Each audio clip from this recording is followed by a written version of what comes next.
This week's episode is in partnership with Intact Insurance, here for you and for everything you care about.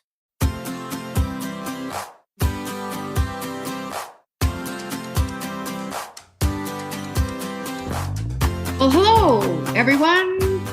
The familiar music that you're hearing is a theme song that maybe we should change going into 2021. But we are in the last... Oh, in case you didn't know what you're listening to, this is the Jann Arden podcast. And today, things are a little bit different. We have gotten rid of Caitlin Green because she decided that she wanted to take a holiday with her husband because she's 7.5 months pregnant. And so I'm here with Julie Van Rosendaal. Is that how you say your name, Julie Van Rosendaal? No, it's Van Rosendaal, but that's okay. Van Rosendaal. Van Rosendaal. Yeah.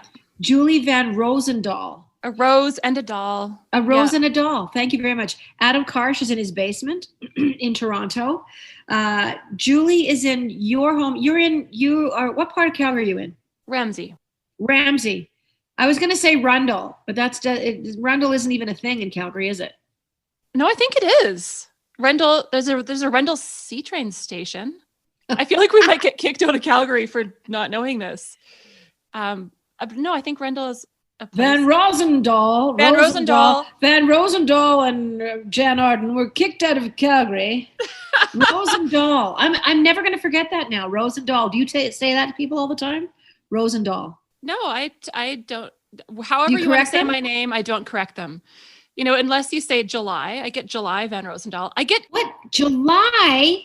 I've been introduced on stage a few times as Juicy Van Rosendaal, which isn't untrue. It's your stripper name. I'm quite juicy.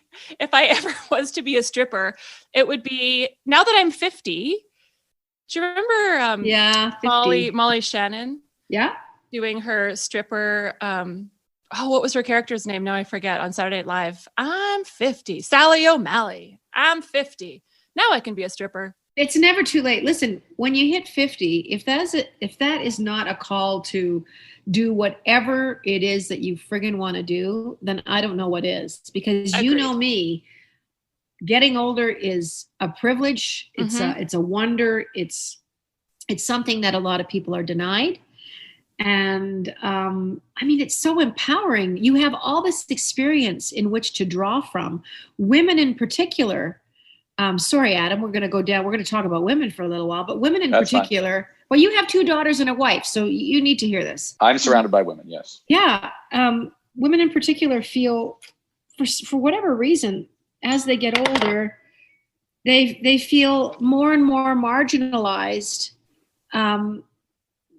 just because they feel like they're not this perfect part of society anymore, or that they're not childbearing years anymore, or that, they've come to the end of, I've done this job for 25 years and this is it for me now. I need to just, I don't know. There's so many reasons why women just feel like they're past their best before date.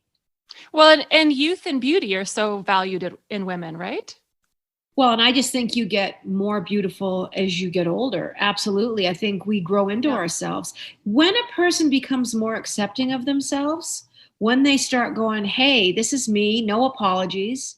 When you stop caring about what other people think about you, constantly caring about, what do they think of my pants? Well, maybe I shouldn't wear this shirt. What are people going to think? I'm too old to wear this shirt. OMG.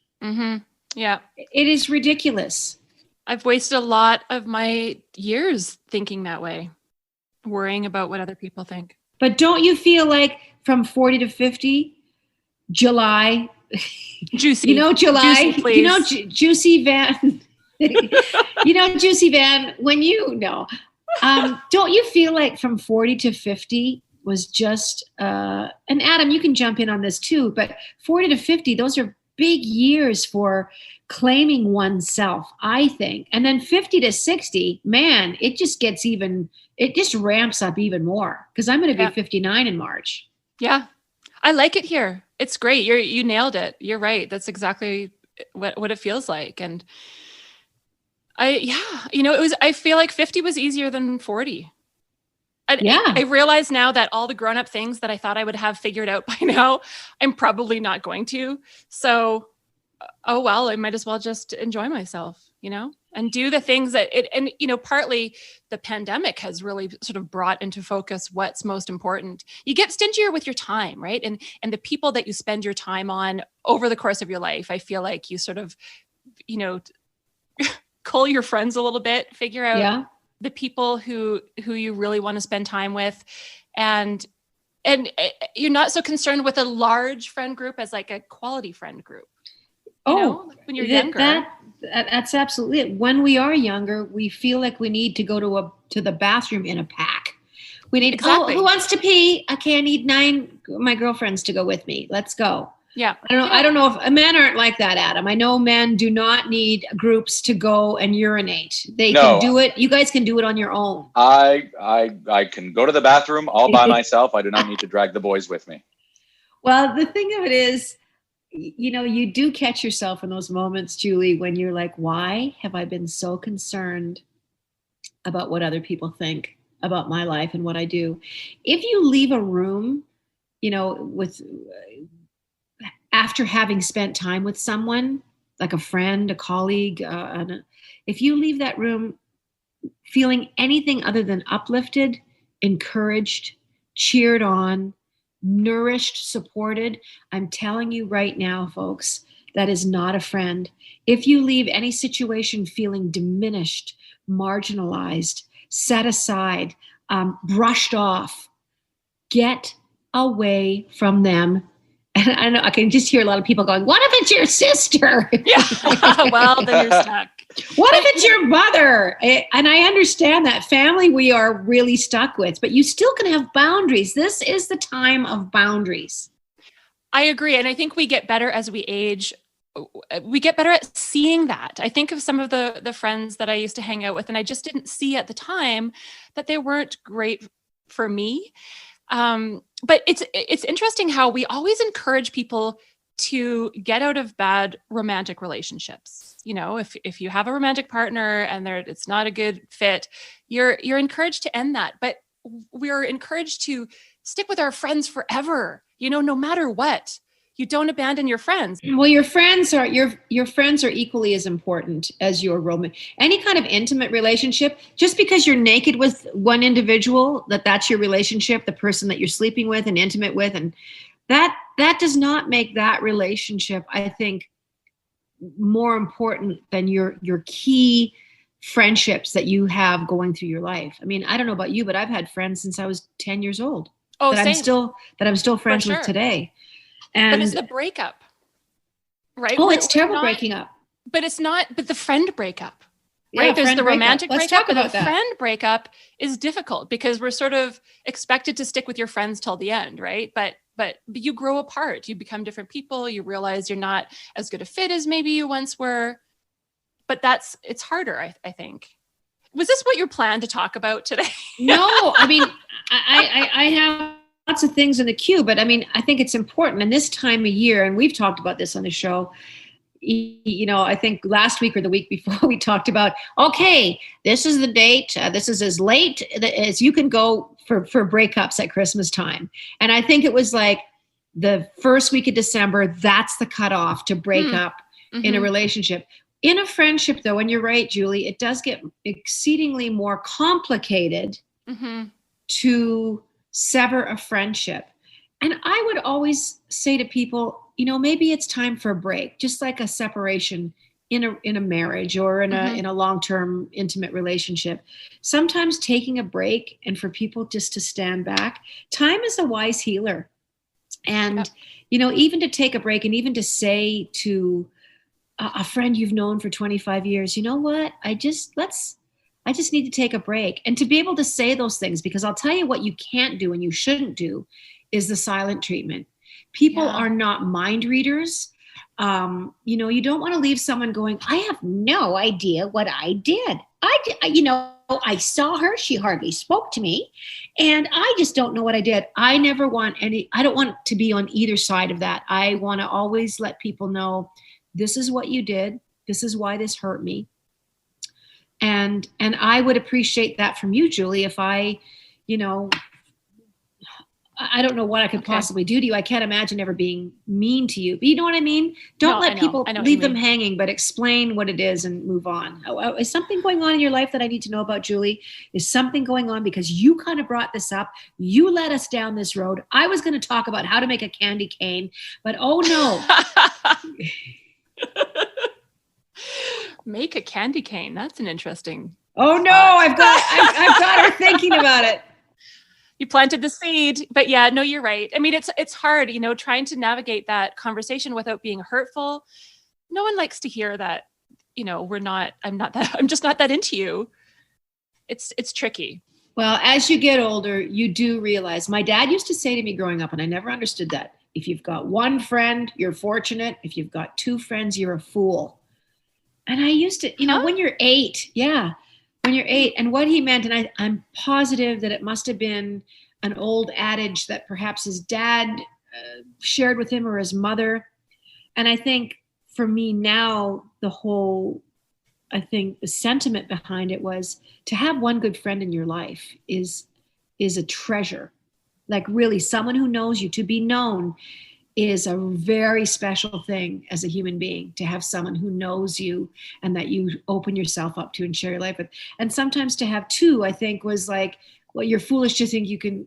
I think it was just an old saying, but I really understand that more than ever. We are going to come back. Julie Van Rosendaal is here with us. Adam Karsh is with us. We've got lots to talk about.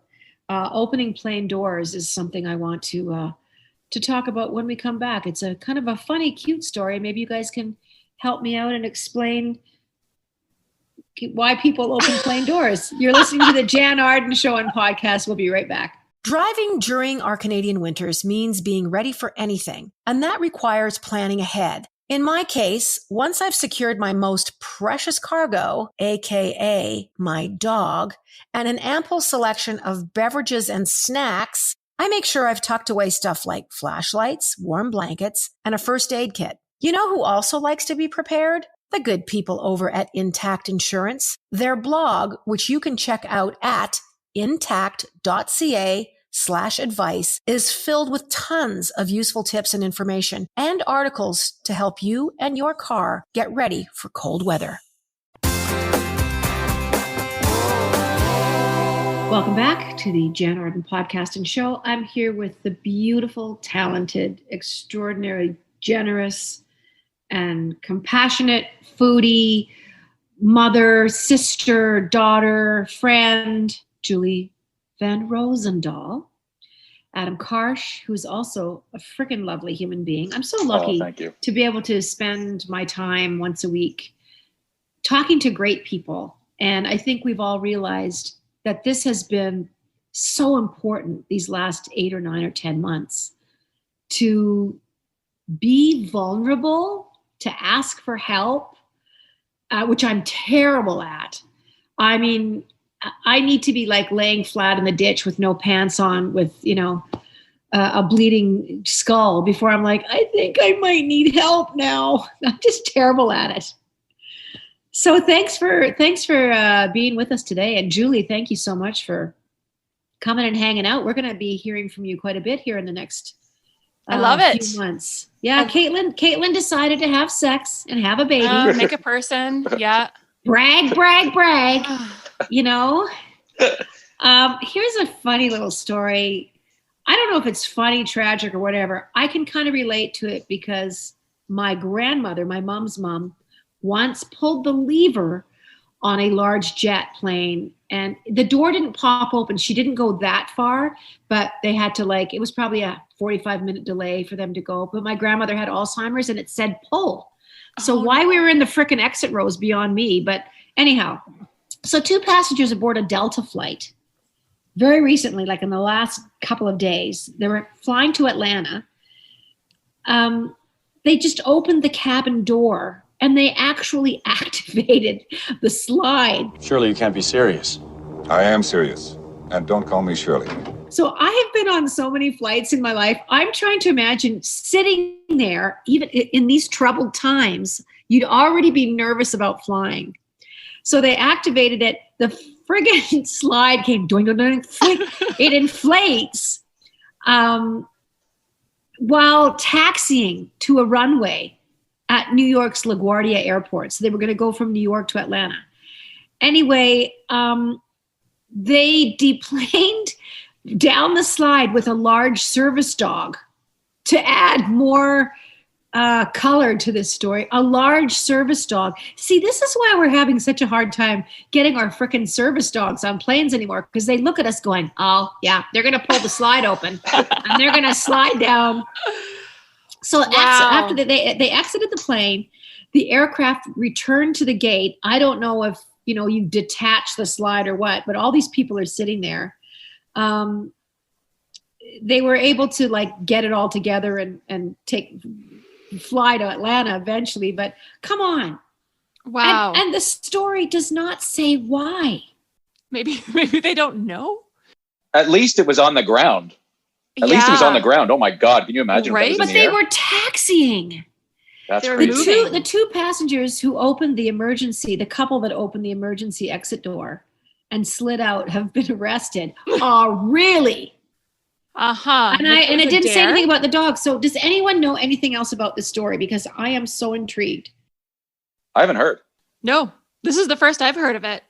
But I have one of my oldest friends is a pilot, and her husband is a pilot for WestJet. And some of the stories I've heard over the years are just bonkers. I can't believe what people do on planes. Oh, the stories. I mean, It really is something else. The things people do in movie theaters. Oh, everywhere, all public places, right? It's any place that you can dim lights or have a Take your place socks to off. have a place to see. Exactly. So that was a little newsworthy thing. The other big thing, and last night I was very disappointed because I wanted to see Jupiter and Saturn lined up in the sky really close together for the first time since it's hundreds of years that they look like little double planet, or you could actually see them. There's so much snow here today, Julie. I'm sure there is for you too. Oh, Adam, yeah. we literally got 18 inches of snow overnight. I crazy. can't even open my gate. Anyway, I had my binoculars ready. I did some research a couple days ago of where I would be looking in the sky. I got nothing. Did anybody see the Jupiter, Saturn? Nope. I went out I for a didn't see it. walk. It was, it's too snowy, which I love. I love all this snow, but there's no visibility of stars for sure. I would have loved to see that. And they said binoculars would have done the trick, but they would. Anyway, Jupiter and Saturn were closer in the night sky than they ever have been in centuries. So it's called a conjunction. Which sounds like an eye disease. Maybe Conjunctivitis. That's conjunctivitis. Oh, right. Just add an itis onto any word, really, and it's a disease. It is. Panettone-itis. I have panettone-itis right now. You've been doing a lot of baking, Julie. I just totally changed the subject, didn't I? No, that's good. No, I was just thinking about things that were happening right now, but I do. Yeah. One final thought about the stars. So here we are, just about to embark on Christmas time. I think this little happening could have been what they saw, like the Star of Bethlehem, maybe. Maybe something really close in the sky. Maybe they saw them really close. I have no idea. Mm-hmm. Anyway, for all you, I don't want to burst anybody's bubble, literally, the bubble. But Christmas was moved by the church from March the 25th to December the 25th. So if anyone's got any questions about Christmas, I listened to a history podcast last night about the top things that you want to know about Christmas. And I want to tell you, before we go to the next break, I was so disappointed about all the things I thought about Christmas. One viewer or listener asked, what's the importance of the 12 days of Christmas? The historian guy says there is nothing. There's no importance. There's no history to it. It's just a made up thing. What? Really? Yeah. There's nothing attached to the 12 days of Christmas. And when they said that Christmas had been moved from March the 25th to December the 25th, I don't know. I have a tough time with religion at the best of days, but positive that Jesus was born in the spring and not the winter, but they moved it because it was too close to a pagan holiday, and they didn't want, they literally wanted to clear space for themselves. So all your listeners, this is not me, this is history. And when I was a kid, I was kicked out of Sunday school when I was little for saying that Jesus was like a cross between Superman and Santa Claus. Okay, hang on to that. We're going to come back to that. You're listening to the Jann Arden podcast and show.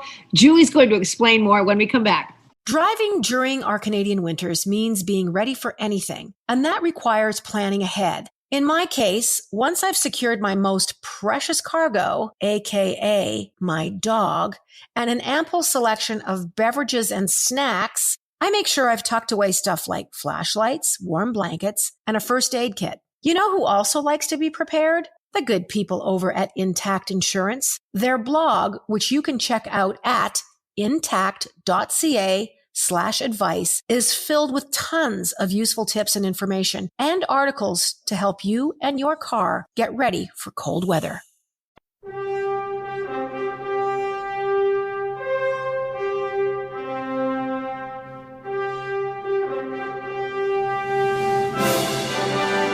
Welcome back to the Jann Arden podcast. I'm here with Julie Van Rosendaal and Adam Karsh. And Julie, you just left us hanging. You told your Sunday school teacher that you were, what did you say? So I was like 6, and my mom took us to church when we were little sometimes, because she thought she should expose us to that. And so one Sunday in Sunday school, one of the kids, apparently, I don't remember this, I just know that my mom telling the story, one of the kids in Sunday school was saying, like, I'm confused about this Jesus guy. Like, who was he? And I said, he's like a cross between Santa Claus and Superman, which I think is a pretty good comparison. I think it's, so I think we actually need a deity that is exactly that. It's a DNA splicing of Santa and Jesus. Yeah. Both are supposed to be, pretty good guys. And to have them join forces, it's like a great Marvel. Yeah. Christmas movie. I have a teenager, so it's Marvel. Anyway, so the teacher spoke to my mom after class, and I don't think we ever went back. That was one of the points at which my mom was like, yeah. Well, I went to a Mormon Sunday school. Yeah. And my dad resented having to go to church when he was a kid. So when we were like 8 or 9, and they baptize kids in the Mormon church at 8, which I think is super young. You don't really understand. I don't think it's anything to do with their understanding of the church. Anyway, we won't get into that. Choice. Yeah. It's not their choice. And my dad just said, I resented having to go, and you guys can make up your own minds about God. So I never had to go, but I just remember being just unsettled by Sunday school. It just seems so like, if you do bad things, you're going to be punished. The rules. That messaging is so. Anyway, I can't. I keep going back to this program I listened to about Christmas and the origins of Santa Claus.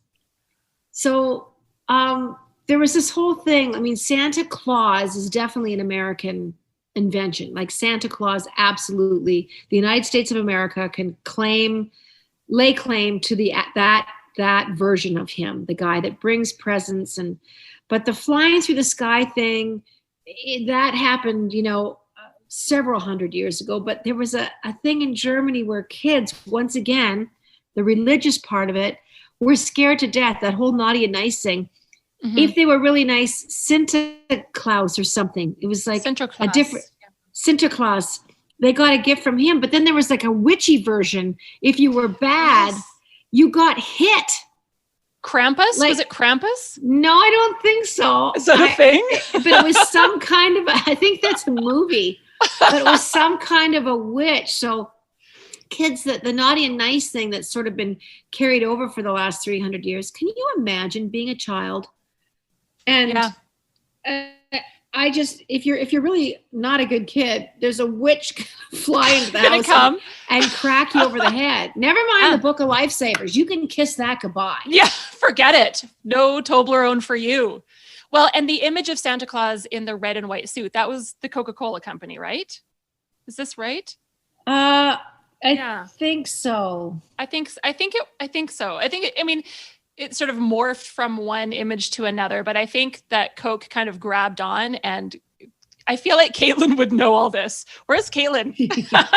Oh, she's probably always, eating ice cream and got her feet up and she's got some get toffee that. Fay on her stomach. But yeah, I mean, I think that Coca-Cola kind of reinforced that image of Santa with the red and white suit. But it makes you think about it. Our whole idea of Christmas, which I don't mind. I know it's really important to have that time to gather, to spend time with family, to slow down. I think gift giving is really important to show somebody that you really care about them and love them. And I think it's kind of gone a little bonkers, the gift giving thing. Yep. But maybe this year the tide will turn. I think people are being much more thoughtful about what they're giving and giving things that are much more useful. Yes. And, instead Practical. of just, I think I'll get them a lavender sachet for their underwear drawer. Here, I got it at Shoppers Drug Mart at midnight. Right? I feel like it's not all just, Tim Hortons gift cards and, just the materialistic part of Christmas has been dialed down quite a bit. And partly it's economic uncertainty, right? But it's just, people really prioritizing who is important, making that effort to connect with them in more meaningful ways, I think. And shopping local. All the small stores in Calgary I've talked to are seeing a huge uptick over last year. People are really finally realizing how important it is to keep that cash flow within our communities, right? And making an effort to order online for curbside pickup or delivery, or, stand in line to go into the little stores and spend their money where it really matters. There isn't a single person in this country, I was going to say on the planet that's not struggling. There has been a low-grade anxiety and a low-grade depression that really is like nothing we've seen in our generation. For sure. I think we've heard our parents and our grandparents talk about the depression. They've talked about certainly the Second World War, the First World War, different diseases that have happened. Oh, I remember when chicken pox and the smallpox and German measles, like I heard those kinds of stories, and I don't know why this particular generation, and I'm talking about everyone that's kind of alive between 20 and 90, well, not 20 and 90, 20 and 70, feel like we're exempt to go through things.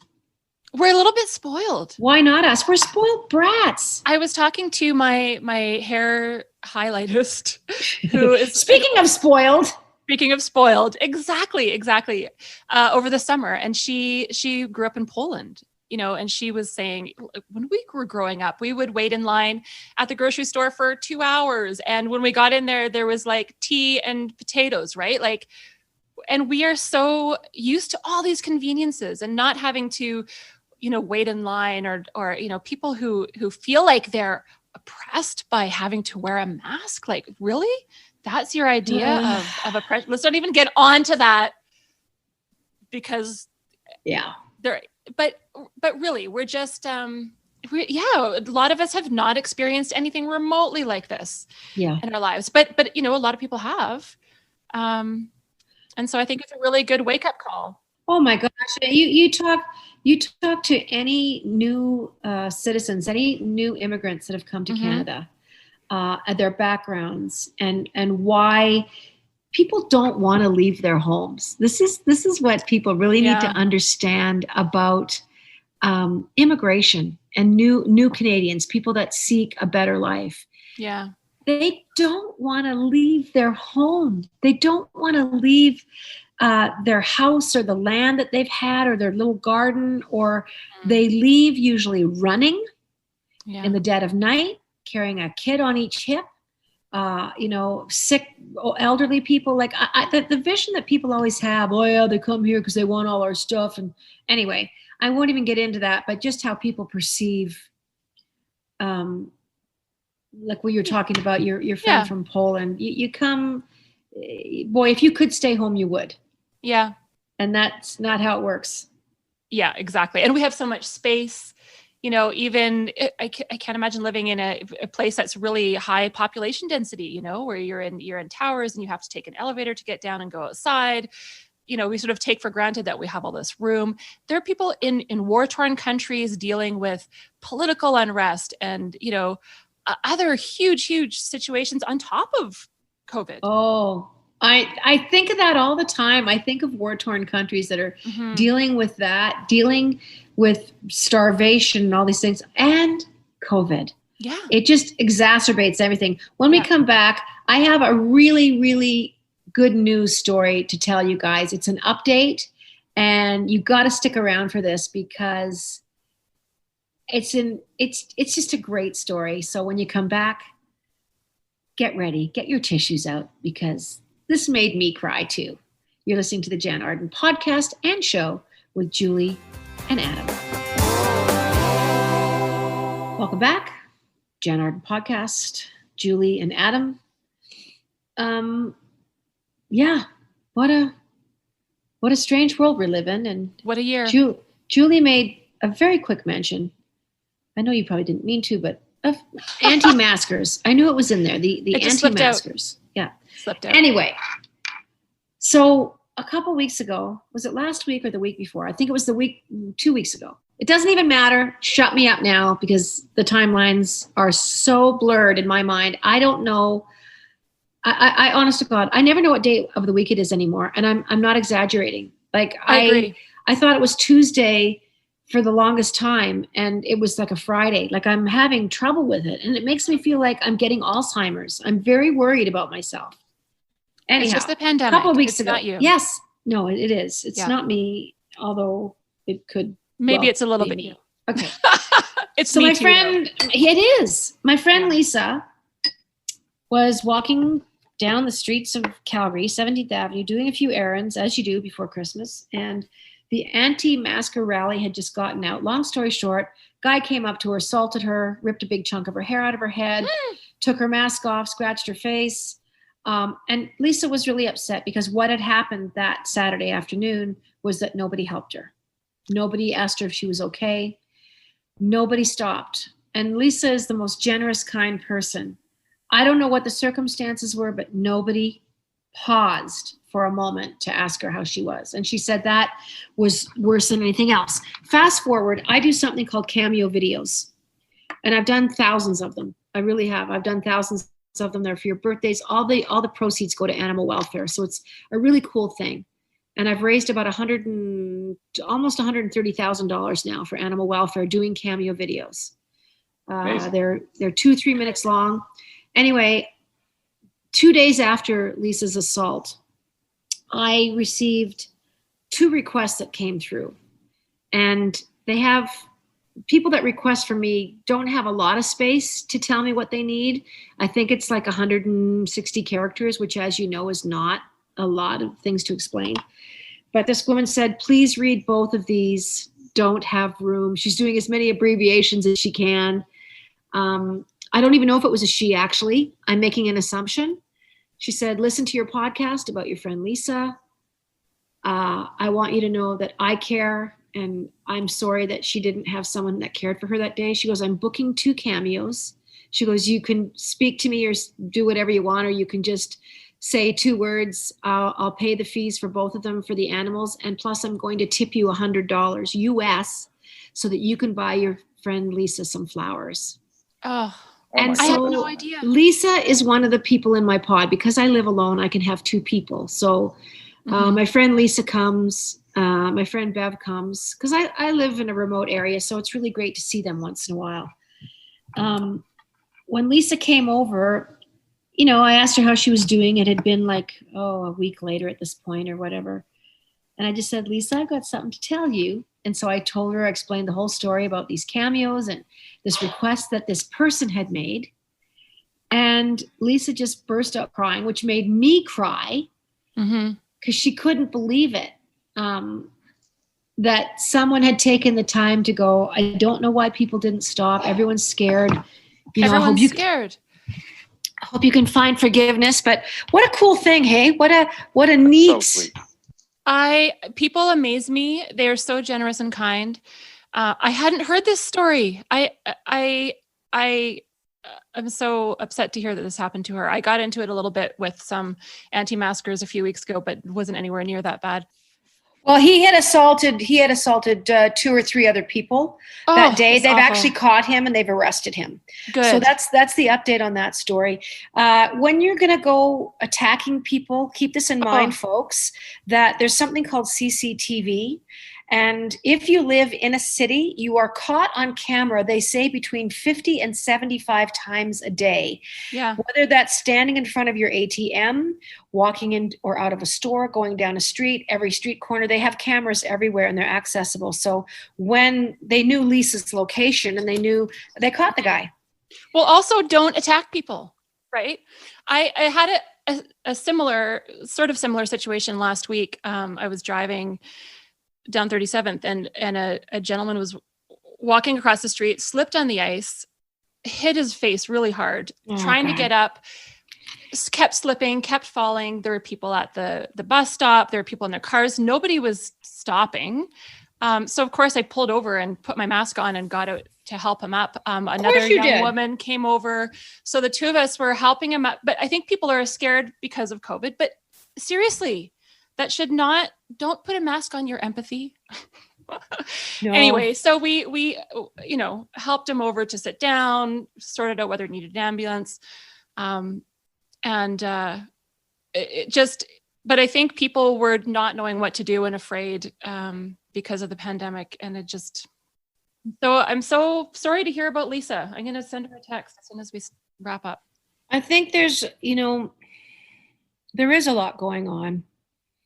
And people do forget about their humanity, but they also do rise to the occasion.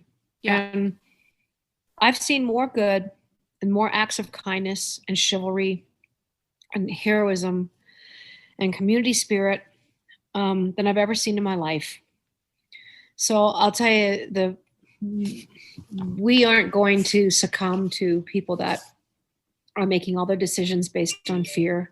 Mm-hmm. I don't know who the guy was that ran through the streets and decided to attack women. It's all women because he's a bully and he figured, he would never dare do that to a man because there would have been repercussions. Mm-hmm.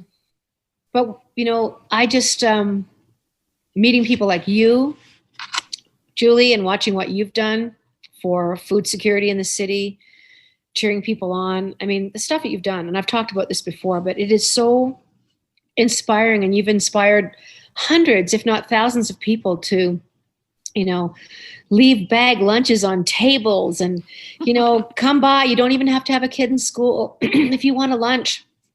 And I'll tell people this too, Julie, on her social media, you posted this thing one day about, listen, if you need anything, whether it's, a few groceries, a little bit of pocket money, DM me, no questions asked. And that gave me a lump in my throat. I'm reading this and I'm going, oh my gosh, to put that out there, I worried about you having 700 people DMing you, strangers, for, can I have $100? But a few.